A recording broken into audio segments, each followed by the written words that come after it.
नमस्कार दोस्तों, कैसे हैं आप सब। आशा करती हूँ आप सब परिवार स्वस्थ और प्रसन्न होंगे। दोस्तों, आज हम एक महत्वपूर्ण विषय पर बात करने जा रहे हैं। वो है विवाह। बहुत से लोग आप में से ऐसे होंगे जिनके भाई या बहनों की या आपके बेटे या बेटी की या खुद आपस में प्रेम विवाह करना चाह रहे होंगे। तो आज हमारा विषय यही है कि हम को, चूँकि विवाह एक बहुत बड़ा निर्णय है जीवन का, जिसमें हमें अपने साथ रहना है, जिनको हम चयन कर रहे हैं उनको।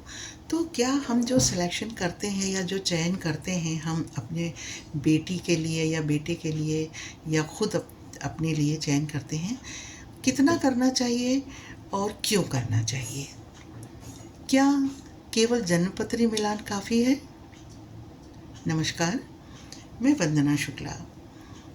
साथियों, अभी बहुत आपके निकटवर्ती कोई होंगे जिनका विवाह होने वाला होगा और इस योग्य आपके बच्चे हो गए होंगे कि आपको वधू या आप वर तलाश रहे होंगे उनके लिए।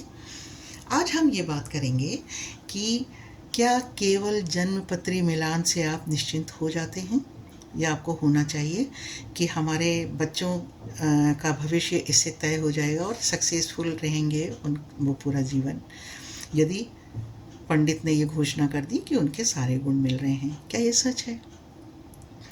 मेरा अनुभव ये रहा है कि मैं भी एक पारंपरिक परिवार से ही बिलोंग करती हूँ और मैंने देखा है कि मेरे आसपास के मेरे मित्रों या मेरे अपने घर में जन्मपत्री मिलान एक सबसे बड़ा बात होती है। और इसके बाद यदि गुण मिल गए तो फिर और जो कोई छोटी मोटी चीज़ें हैं उनको लगती हैं कि ये ठीक नहीं है, उनको अवॉइड किया जाता है। ये गलत है। आपको आज के ज़माने में ये केवल जन्मपत्री मिलान से काम नहीं चलता। ये बात ठीक है कि आप जन्मपत्री के पहले बच्चों को, जो पढ़े लिखे परिवार हैं, वो बच्चों के जो वर या वधू या लड़की या लड़का देख रहे हैं, उनकी क्वालिफ़िकेशन देखते हैं, उनका घर देखते हैं, उनका लिविंग स्टैंडर्ड देखते हैं। ये सब देखते हैं, ये ज़रूरी भी है, बहुत देखना चाहिए। लेकिन कितना देखते हैं? आप 1 घंटे के लिए, आधा घंटे के लिए उनके घर जाते हैं देखने के लिए, ऑब्वियसली वो लोग बहुत सत्कार करेंगे आपका, आपको बहुत खिलाएँगे पिलाएँगे, आपको अच्छी बातें बताएँगे, लड़की की भी लड़के की भी। लेकिन क्या इतना काफ़ी है? नहीं। आपको अपने स्तर पर थोड़े कोशिशें करनी पड़ेंगी। क्या करनी पड़ेंगी? वो मैं आपको बताती हूँ। नंबर 1, आपने लड़की या लड़के की तलाश कर ली और आप जन्मपत्री मिल गई, सब बढ़िया हो गया, सब कुछ हो गया। अब आप उनके घर हो आए हैं, आपने देख लिया है काफ़ी सजा सवरा घर है, बहुत अच्छा, बहुत अच्छे नानी दादी सब हैं वहाँ पर और सब परिवार ने से आपको मिलाया गया, सब कुछ है। लेकिन साथियों, इतना ही काफ़ी नहीं है। आपको अपने स्तर पर उनका फैमिली बैकग्राउंड ज़रूर देखना चाहिए। स्पेशली लड़की यदि देख रहे हैं आप, बहू देख रहे हैं, तो उसकी माँ और पिताजी, जिनका अलग अलग परिवार भी है, उनके बारे में भी यथासंभव आपको जानकारी प्राप्त करनी चाहिए। इसके बहुत सी वजहें हैं जो आप समझ सकते हैं कि क्यों करना चाहिए। उसमें मेन ये है कि उनका मानसिक स्तर और जो कई बार कुछ बीमारियां ऐसी होती हैं जो परंपरागत रूप से उस घर में आती हैं, जिनको हम जेनेटिक कहते हैं, वंशानुगत कहते हैं, वो आती हैं। तो वो हमें 1 घंटे में पता नहीं पड़ेंगी कुछ भी। तो अपने, और दूसरी बात कि हो सकता है कि जो परिवार आपने, जो आपका इमीडिएट फैमिली देखी हो, आपने जो अभी अभी देखा है परिवार लड़की या लड़के का, वो आप सब कुछ बहुत सुरुचिकर और बहुत नॉर्मल लगा हो। लेकिन यदि माँ के बैकग्राउंड में या फादर के बैकग्राउंड में कोई इशू है, कोई कानूनी इशू है या कोई और ऐसी चीज़ है जो नॉर्मल नहीं है, उसका प्रभाव आगे जाके आपकी बेटी या बेटे पर डायरेक्टली या इनडायरेक्टली पड़ सकता है। नंबर 2, जेनेटिक प्रॉब्लम हो सकती है। उसके लिए आपको ब्लड टेस्ट कराना बहुत ज़रूरी है। आपने बहुत लोग देखे होंगे कि बहुत अच्छे से शादी हो गई, सारे फैमिली वाले भी काफ़ी तारीफ़ की कि बहुत अच्छी बहू है या बहुत अच्छा दामाद है, ये सब हो गया और बहुत अच्छे से रह रहे हैं वो लोग, कोई प्रॉब्लम नहीं। लेकिन जब उनके पहला बच्चा होता है तो उसको कोई जेनेटिक बीमारी है जो वो कहाँ से आई है, या तो माँ के परिवार से या पिता के परिवार से। कई जेनेटिक बीमारियाँ ऐसी होती हैं जो लाइलाज होती हैं, जिनका कोई इलाज नहीं होता।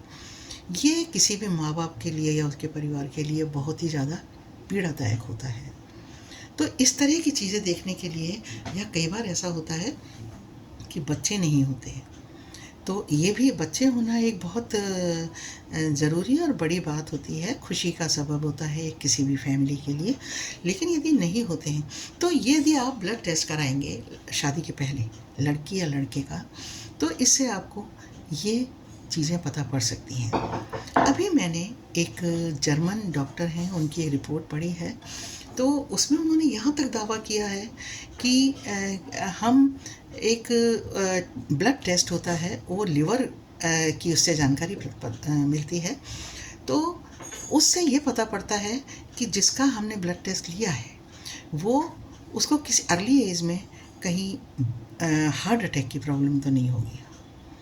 और उन्होंने ये दावा किया है कि उसमें हमने जब ये पता किया और 80% लोगों को 36-37 में हार्ट अटैक हुआ, कई बार हार्ट फेलियर भी हो गया।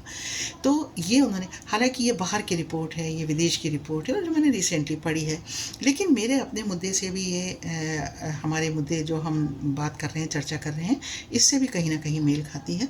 इसलिए मैं ये भी कहना चाहूँगी।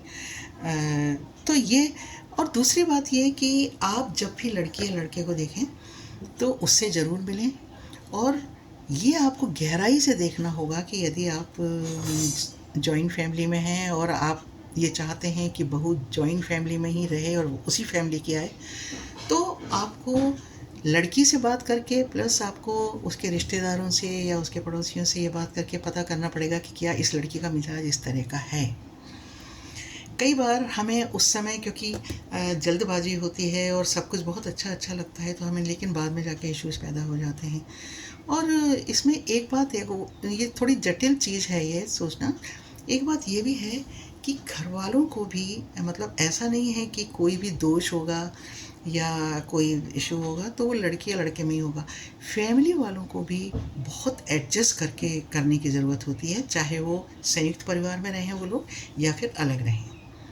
तो कुल मिलाकर यही है कि हमें माँ और पिताजी के परिवार के बारे में भी, उनके फैमिली बैकग्राउंड के बारे में सारा पता होना चाहिए, और कोई जेनेटिक प्रॉब्लम तो नहीं है ताकि आगे जाके बच्चों को परेशानी हो। ये सब चीज़ें समझना बहुत ज़्यादा ज़रूरी है। आशा करती हूँ आपको ये जानकारी महत्वपूर्ण लगी होगी, ज़रूरी लगी होगी, और यदि आपको अच्छा लगे तो आप प्लीज़ मेरे चैनल को सब्सक्राइब करें, लाइक करें और कमेंट करें। बहुत बहुत शुभकामनाएं। धन्यवाद।